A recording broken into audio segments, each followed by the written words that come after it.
Greetings, welcome to lecture number 20 on basic circuit theory. I am Razavi. Today we'll spend some more time on RC circuits, in particular driven RC circuits, meaning those with an input, and go over a bunch of ideas and principles that we need to keep in mind if we are analyzing these circuits. So we're going to start by a note on switches and step functions. This is something that some textbooks have, and we just have to be familiar with the idea. Then we'll go over some examples of driven RC circuits. We saw a few last time. And then finally, we will look at initial conditions in driven circuits. So if the circuit has any input and an initial condition, how do we solve that circuit? But before we go there, let's take a look at what we covered last time.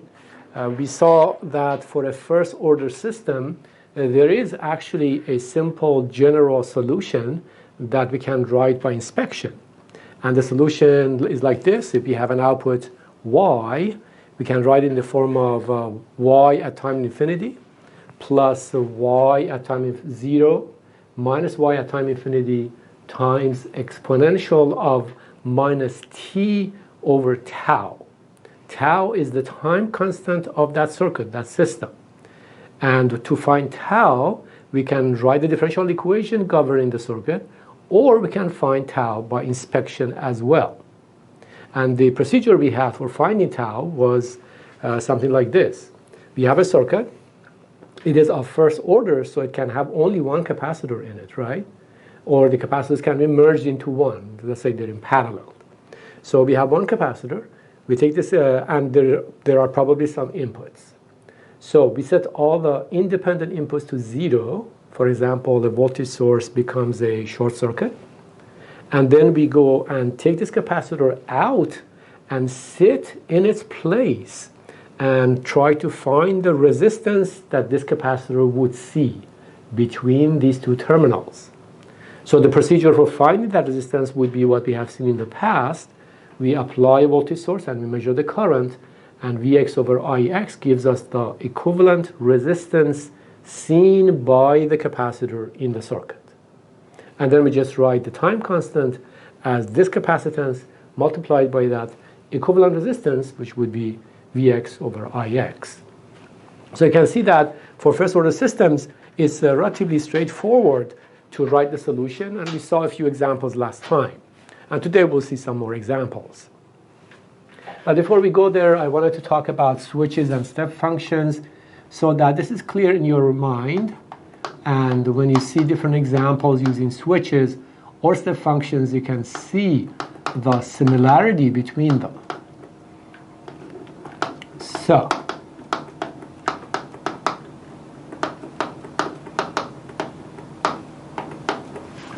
okay, so the circuit that we analyzed last time, or the time before, looked like this, right? We had a simple battery, V1, and we had a switch that would turn on at time 0, and then we had a resistor and the capacitor. Let's say the capacitor doesn't have an initial condition, and then we were trying to find this voltage as a function of time. Okay, so we analyzed this and we saw that the output starts from 0 and exponentially grows towards the final value, which would be V1. Okay, so this circuit consists of a constant voltage and the switch, right? So the input, if you call V1 the input doesn't seem to be changing with time. It's just a battery.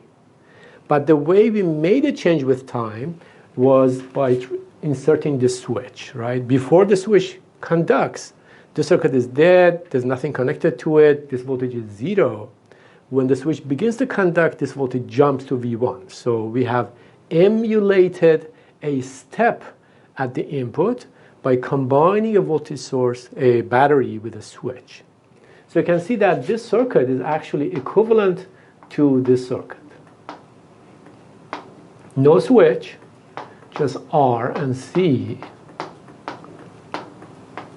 And we have a voltage source as our input. And this voltage source has the following expression. This voltage source would be V0 U of t. Right? You can see that these two circuits are identical as far as the output response is concerned. Here, this terminal of R jumps from 0 to V0 because of this function. Here, this terminal of R jumps from 0 to, or V1 rather, to V1 because of the switch and the battery. Right? So these two are identical in terms of operation, but they are represented a little differently. Some textbooks prefer to write it like this. Some textbooks prefer to write it like this. Okay, so long as we remember that, then it's easy to see how switches come into action, and we'll see some examples of that shortly. All right, so let's go over some examples and see what we can do. Our primary concern is that general equation I showed you for a first order system. So we should be able to apply that anytime you see a first order circuit, regardless of how many resistors it has. Right? If the capacitors in the circuit can merge into one, it is a first order system, and then we can easily analyze it. So let's start with something like this. So this is I0. There's a switch here. I have a resistor R, and I have a capacitor C. And again, I'm interested in this voltage. So V out is here. So this switch opens or stops conducting. It opens, it turns off at time 0. So we show it by this arrow going this way. Oh, sorry.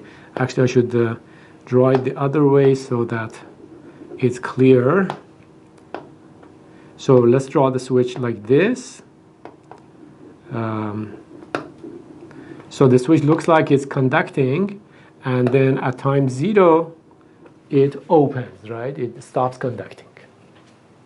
All right? So this is at time 0. So this is different from the previous case. Here, the switch started conducting at time 0. Here, the switch stops conducting at time 0. It opens, right? It becomes an open circuit. And we would like to plot V out. I0 is a constant current source, right? So 1 milliampere, 2 milliampere, something like that. All right, so the good thing is that the circuit is still of first order because there's only a single capacitor in it.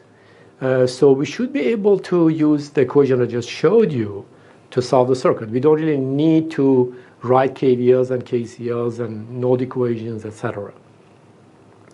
But this current source is interesting. What is going on in the circuit? Let's understand that. Let's figure out the initial condition at the output, the final value at the output, the time constant of the circuit, all of these, and then we can plug them into that general equation.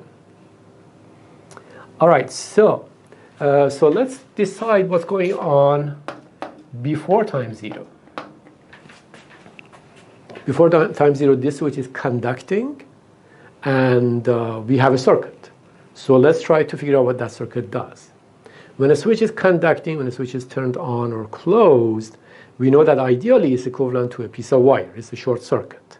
So let's go ahead and replace it by a short circuit, and then eyeball the circuit and see what's going on. All right, so here's what we have. We have a current source of value I0. This switch is turned on, is conducting, so it's a short circuit. Then I have R, and then I have C, and then I have the output. So this is for t less than 0, before the switch stops conducting. Okay, so this circuit looks a little weird, huh? Because you have this current source, and now the current source has to flow through something, and it has to decide where it wants to flow. We have a short circuit here, we have a resistor here, and we have a capacitor here. This current comes in. Which way does it prefer to go? Well, we generally know that any current wants to take the path of least resistance. So this current coming in here looks and says, okay, this is very easy to flow through, This is harder and this is harder. So why don't you just all completely flow through the wire? Right? So this current entirely flows through this wire and not through either R or C. Intuitively, we expect that. But mathematically, can we show? Sure. If I0 or some fraction of I0 prefers to flow through R, then the voltage across R has to be non-zero. That's Ohm's law. Some currents flowing through a resistor, so the voltage across the resistor is some amount, right? So let's say 5 millivolts or 1 volt or whatever, right? Okay, so if there's a voltage from here to here, voltage difference between these 2 points of, let's say, 1 volt, then this resistor and this piece of wire are in parallel. So whatever voltage we have here, we should have here. So we have 1 volt across a short circuit. Is that possible?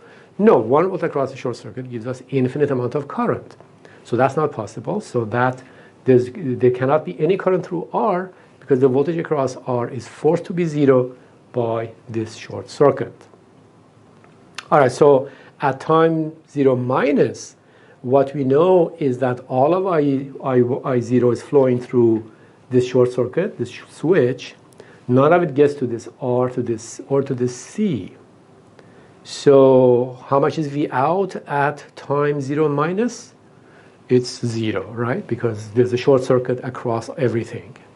So we say that I0 flows entirely through the switch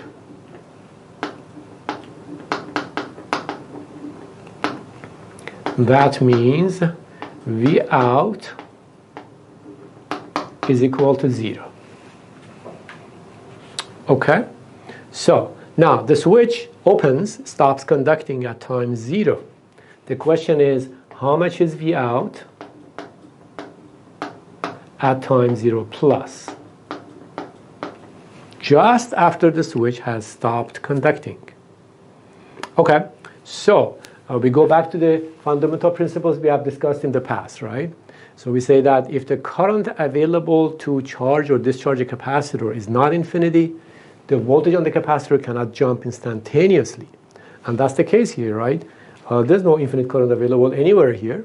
So the voltage on this capacitor cannot jump from 0 minus to 0 plus. So at 0 plus, this voltage must still be 0. So this is equal to 0. All right, it always goes back to this equation.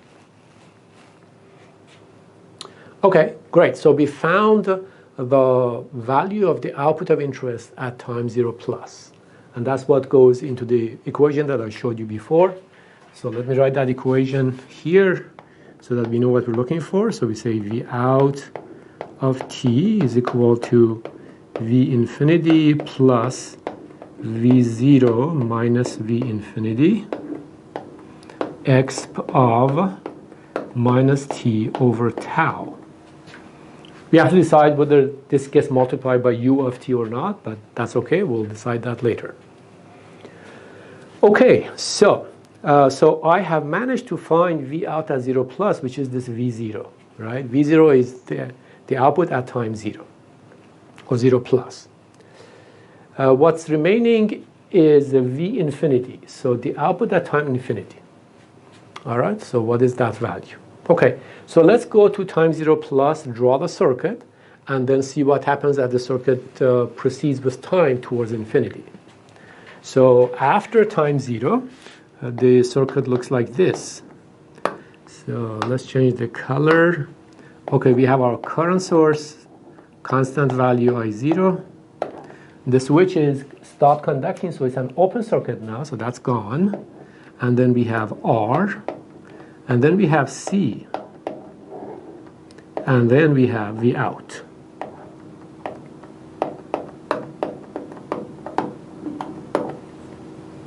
Okay? All right, so this current will flow through R and C as time goes by, right? Now that the switch is no longer there. But how about time infinity? Let's focus on that. So the question is, how much is V out at time infinity. All right. Okay, so we expect that at time infinity, the voltage will reach a constant value. That's what happens in first order systems when the input is constant or the input is step. And that means that if this voltage has reached a constant value, again from the fundamental equation that we have, the current to the capacitor is 0, it acts like an open circuit, right? So at time infinity, I can approximate the circuit by something simpler. The capacitor is open, it's gone, so all I have is this current flowing through this resistor, right? Nothing else. If the capacitor is an open circuit, it has 0 current through it, so no current flows through this, right? Why does the capacitor behave as an open circuit? Well, because we are guessing that this output voltage will reach a constant value at time infinity. If the output voltage is constant, the current through it is 0. All right, so we always go back to that equation. Okay, so then our guess is that V out at time infinity is constant. And if V out is constant, the capacitor is no longer there. And how much is V out then? Well, I0 just flows through R. So Ohm's law says that the voltage across the resistor, which happens to be V out, is equal to I0 times R. So that's I0 times R. Okay? All right. So in this general equation, we have found this, we have found this. We just need to find the time constant, right? And we have a procedure for finding the time constant. We say set all the independent sources to 0. So this goes to 0. And when a current source goes to 0, it wants to force a 0 current. So it acts as an open circuit, right? So this becomes an open circuit. And all we have are these two. So we say tau calculation requires that we set the independent source to 0, and all we have now is R and C, right? And then we said take C out. So then we take C out and we have only R. And we said sit in the place of the capacitor and see how much resistance that capacitor would see. So we sit here and look to find the resistance between these two. And that, in this case, is so simple, right? It's just R. All right? So the time constant is just R times that capacitor. There's a single capacitor in the circuit, so the resistance that we see, the equivalent resistance times C, the capacitor. Okay, so tau just comes out to be RC. And now we can write our equation. So we say V out as a function of time is equal to the value at time infinity, which we decided should be I0R, plus the value at time 0, which is 0, minus I0R times X pub minus T over RC. Okay. Now, should this be multiplied by U of T or not? Well, we know that V out is 0 before time 0 from our previous analysis. So yes, because V out has to be 0 before time 0, you have to multiply this by U of T. And this is the final answer for this simple circuit. All right? So the purpose of all of this is to get used to this general equation so that when we see a circuit consisting of many devices and a single capacitor, we can readily analyze it and don't have to write differential equations and solve equations and so on, right? This process of finding things by inspection is a little hard at the beginning, but once you get used to it, it's much more efficient and much more intuitive than trying to write KVLs and KCLs and node equations. All right, let's see. Okay, so we have found the solution for this problem, and now we want to twist this problem a little bit and see how we can handle it. Okay, so let me write here, change the color. Okay, so Here's another example. So what happens in the previous example if R goes to infinity? All right. Okay, so it's a simple situation, right? I have the circuit, the current source, the switch, the resistor, and the capacitor, but now I've decided that I don't want the resistor. Resistor should be infinity. It becomes an open circuit. So the question is, can I use what I just found to predict the output in that case, or do I have to start fresh? What do I need to do? So for that, I'll give you 1 minute, a quick quiz.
Okay, so how do we handle this situation? Well, if I go back to this answer and try to let R go to infinity, then this R is going to infinity, this R is going to infinity, but then this R is also going to infinity. So I end up with an indeterminate situation, right? Because if this R goes to infinity with a negative sign here, this goes towards 0. And when this goes towards 0, whereas this one goes towards infinity. So we have to use, for example, L'Hopital's rule to figure out what the value is. And we could do that, and you're encouraged to do that. Or I can just go back to the circuit and say, well, R is not here, so the circuit should be even simpler to analyze. So let's just draw it like this, right? I have a current source I0, a switch that is initially conducting and then turns off at time 0, and then a simple capacitor, right? So I should be able to solve this pretty quickly, right? I don't need to use the previous result because the circuit is simple enough. Okay, so what happens? Well, the initial condition doesn't change. When the switch is conducting, the current still flows through the switch. None of it flows through the capacitor, for the reason I mentioned before. So V out is still 0. So what I know is that V out at 0 minus is 0. And V out at 0 plus, after the switch stops conducting, as the switch opens, should be the same. Why? Because again, we don't have infinite current to create a sudden change in the voltage across the capacitor. So we can say that V out at 0 plus is also 0. Okay, so now let's draw the circuit after time 0 and see what it looks like. So here's the circuit, I0, charging a capacitor, and we're interested in this voltage. So can I write the voltage right away? Sure, I need the voltage across the capacitor while its current is given. And remember how we do this, right? We divide by C and take the integral. So we say V out is 1 over C integral of 0 to t of I0 dt. There's no initial condition added here, no constant of integration. because the initial condition is 0. All right? Okay, I0 is constant. It comes out of the integral. So we have I0 over C times t. And again, if you want to be careful, you place u of t here. So in this case, the voltage on the output voltage changes like this. So V out as a function of time goes up linearly with the slope of I0 over C. In the previous case, that was not what we had, right? We didn't plot this V out, but we can quickly do that and see. This V out looks like this, right? So V out at time 0 is 0, exponentially reaches this final value, right? I0R, that's I0R. This has no limit, it keeps going. Right? This keeps linearly going towards infinity, whereas this had the limit, it reached I0R. Isn't that interesting? So why does this voltage go to infinity? Well, because we have a source of charge that never ends. We keep pushing more charge onto the capacitor. That's what the current source does. And if you keep pushing charge onto the capacitor, the voltage on the capacitor can grow indefinitely. That's the distinction between this situation and that situation. What happened in this case was that the current source starts pushing current into the resistor and the capacitor. So both of these voltages grow, right, according to that equation. But there comes a point when the voltage on the capacitor and the voltage on the resistor is such that all of this current is flowing through this R. The maximum voltage you can have here is I0 times R. Once we reach that voltage, all the current goes through R. No current flows through C. C cannot charge anymore, and that's where we end up. We end up right here. Because the R, that resistor, steals the current from the current source at time infinity. Once we don't have that resistor, once we're not stealing current from the current source, yes, the current all goes to the capacitor, and the voltage goes towards infinity. There's a great deal of interest in what we call proximity sensors that do not physically make a contact to the body. For example, can we detect the breathing action of a person without attaching something to that person? You can imagine that this has many interesting applications. For example, we want to monitor a baby, the breathing of a baby without touching, without making any contact with the baby. Or if there's a fire in a building and we are trying to see if there's somebody inside the fire, we can try to detect the breathing action of that person from outside the fire and then determine that. So in this paper, they talk about such a device. So they call it a non-contact proximity sensor. So how does that work? So what they propose is the following. They say we have a person. For example, when the person is breathing, the chest goes up and down, right? Moves forward and moves backward. Now, we create a capacitance between the chest of this person and some sort of conductive plate here. Now, that capacitance changes with time if the person is breathing, because the chest is moving back and forth. The total length, the total spacing between this conductor and this conductor changes with time, and that's an indication of how the capacitance changes. So, with a distance of, for example, 1 meter, we can still detect the breathing action of the person without making any contact. So now, measuring the change in this capacitance is quite challenging. Why? Because, first of all, the capacitance itself is very small, right? We have a large spacing between the two plates. And second, because the chest moves by only a small amount, the changes in the capacitance are also very small. So we require a highly sensitive circuit to be able to detect those changes. And as you can see here, they have a receiving antenna, they have some sort of amplification, they have what we call a phase lock loop, etc. These are all beyond the scope of this class, but the point is that the notion of capacitance is useful even here in detecting the breathing action of a person. Isn't that beautiful?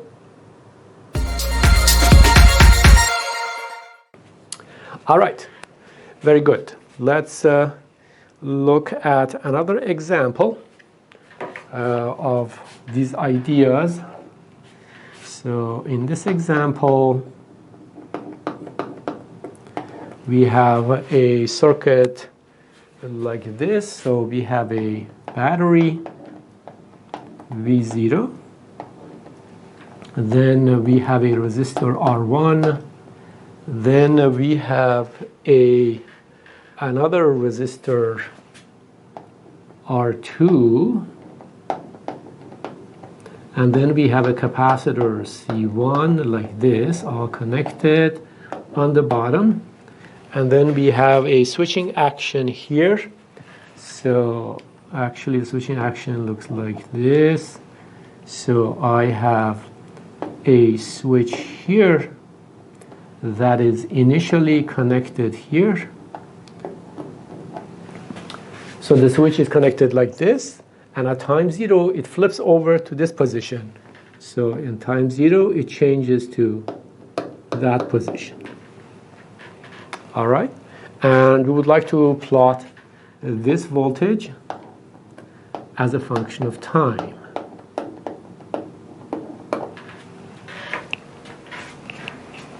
Okay, so I want to make sure that we don't have anything else here. All right.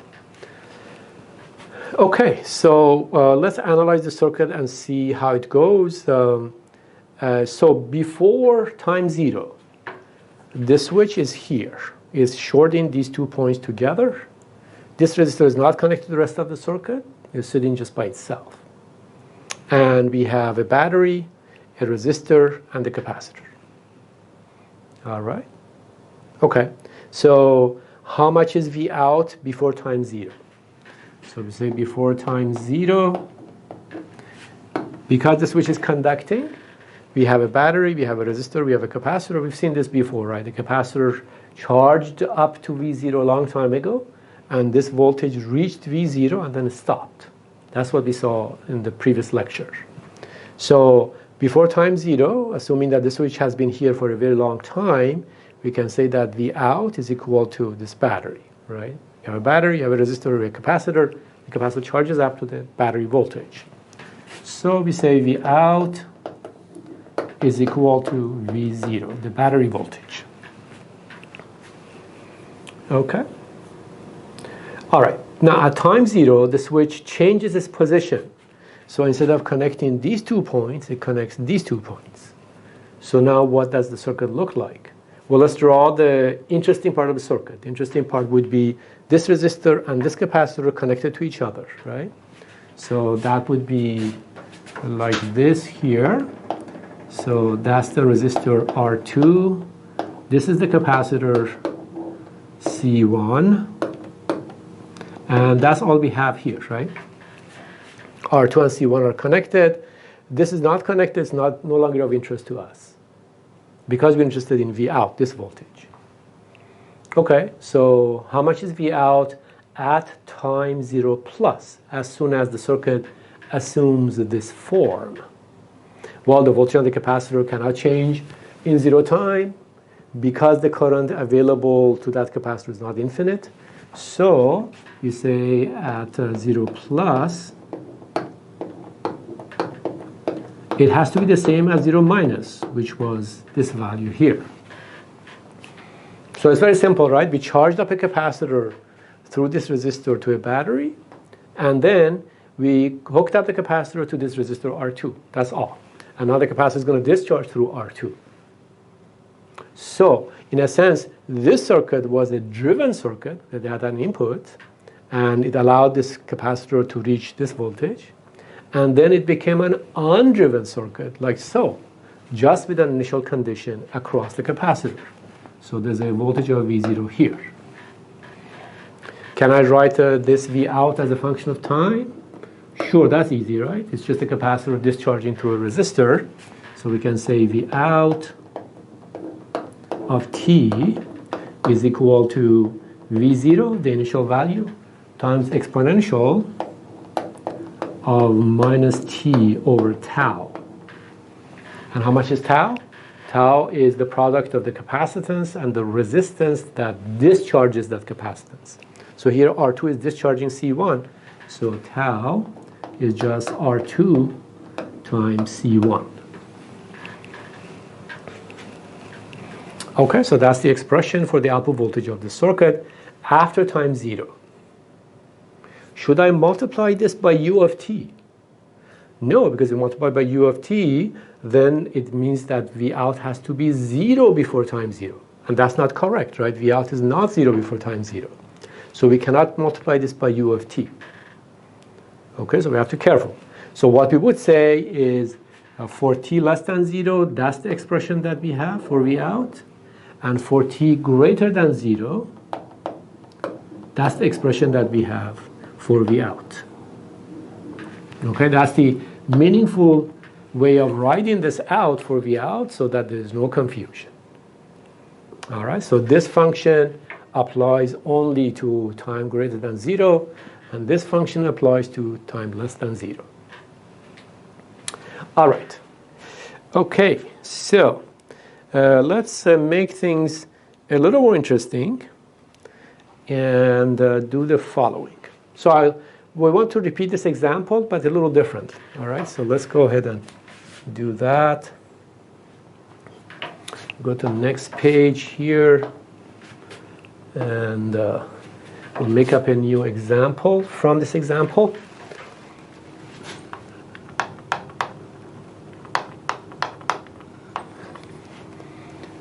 Okay, so we have the same situation, a battery of value V0. We have a resistor R1. We have a switch. This is R2. There's a capacitor C1. And the switch is initially here. And at time 0, it switches to the other position. This is different from the previous example. And then you are interested in this voltage here, plus V out. Okay, so the switch in this case is in the lower position, meaning that this point is connected to R2 before time 0. And at time 0, the switch moves to the upper position. So it connects this to this. And we want to plot V out as a function of time. All right, that doesn't seem particularly exciting, but we're going to make it exciting in a moment. Okay, so how much is V out before time 0? Before time 0, we have this guy connected to this guy. And suppose this switch has been sitting here for a very long time. So nothing is happening, right? If this capacitor had any charge on it a long time ago, that charge was discharged through R2 is gone, right? So if this switch has been here in this position for a very long time, anything has been discharged, this circuit has nothing in it, no voltage, no current. So we can say that for t less than 0, V out is equal to 0. That means that the voltage on the capacitor is 0 before time 0. And now that the switch changes its position to over here, the circuit looks different. So let's draw the circuit after time 0. So now we have a battery, we have a resistor, and the switch is a short circuit, and then we have C1, right? So that's V out. Can I figure out V out in this case? Sure, that's easy. This is a circuit that we have studied a number of times. We have a capacitor with a 0 initial condition. In a sense, we can say that this little circuit here guarantees that the initial condition on C1 is 0. And now that we're back here, this looks like a circuit we analyzed before. So C1 starts with the initial condition of 0. So at t greater than 0, we have V out still 0. So we can say that V out is equal to V0 we're going towards V0, so this would be 1 minus x of minus t over tau u of t. And tau is R1 C1. Why u of t? Because V out at before time 0 is 0, right? So that's the equation we have. Very simple. Okay, so now what happens that V out begins to grow from 0 and go towards V0, right? So V out is doing this.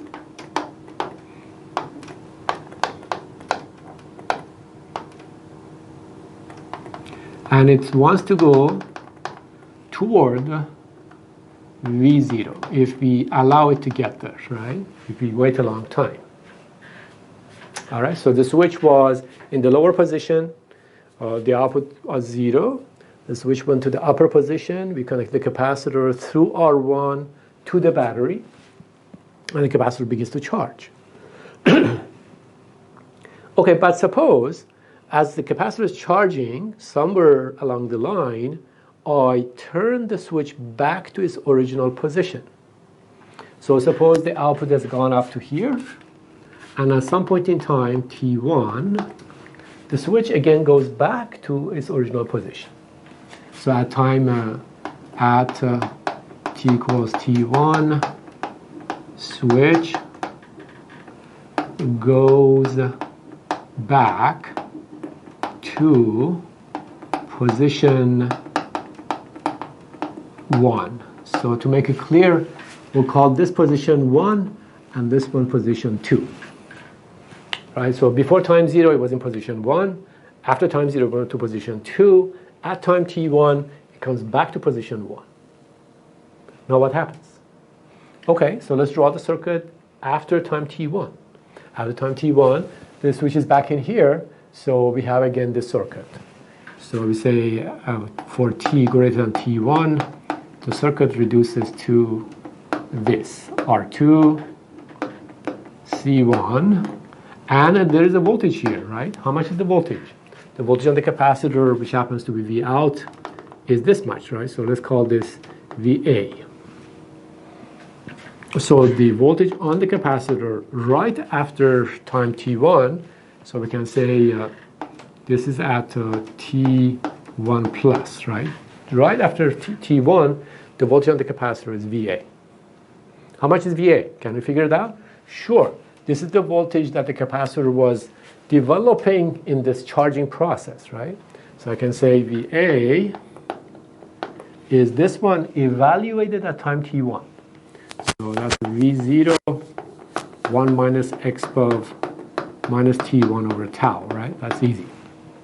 So that's the voltage that we have across the capacitor now that the switch goes back to position 1. All right, and V out is still here, right? V out is still this whole thing that we are trying to plot. So what happens to V out? Okay, so now we have a capacitor with an initial condition equal to VA, and that capacitor is discharging through R2, like that, right? But this time we have an initial condition. So now C1 begins to lose its voltage. So the output voltage begins to go down towards 0. So we can say that V out after time T1 is equal to the initial voltage on the capacitor once this new regime started. From here on, the initial voltage was VA. X of minus T over tau. Tau hasn't changed, right? Okay, actually it has. So let's call this tau 2. So the first tau we had was R1 C1. This one was tau is equal to R1 C1 because the capacitor was charging through R1, but now the capacitor discharging through R2.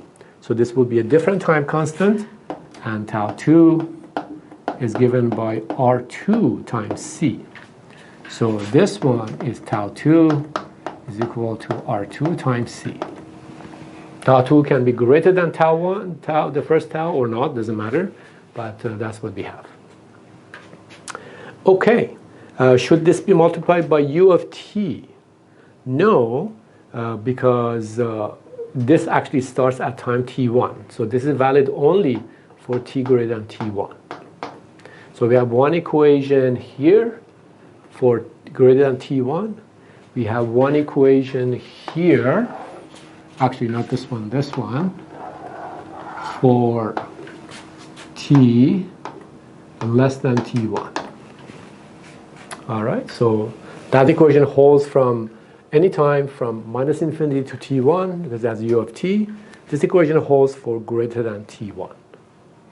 All right, so by this switching action, we can perform also some interesting functions, right? We had a capacitor. First we charged it, then we partially to this value. Then we discharged it through another resistor by changing the position of the switch. So we can play these games. Okay, all right. So let's see. We have in a minute or two, one question that I will pose today and I'll return to next time is the following. So, how do we analyze a driven circuit that also has an initial condition?